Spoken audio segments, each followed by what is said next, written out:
sure the lock is up, making sure the cable is snug before locking in place. Now it is time to reconnect our display.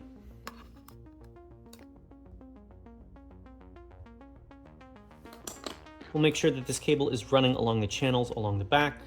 Move the adhesive panel up, very gently line things up and slot them in. Do not force them, let it slowly move into place by itself.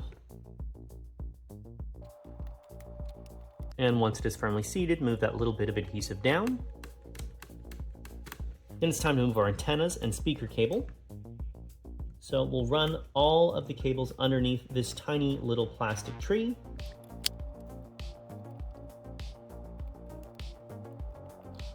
Once those cables are routed through, we'll move our speaker cable through that same channel and reconnect it to the motherboard.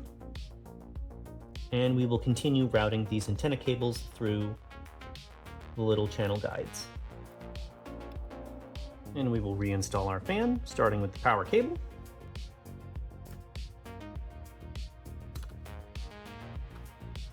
And we'll slot this back into place, kind of having it tucked up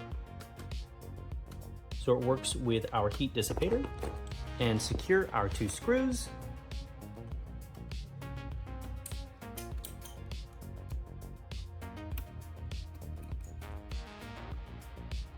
Like so. Then we will take the bottom cover of our entire machine and very gently slot this into place, making sure nothing is getting in the way.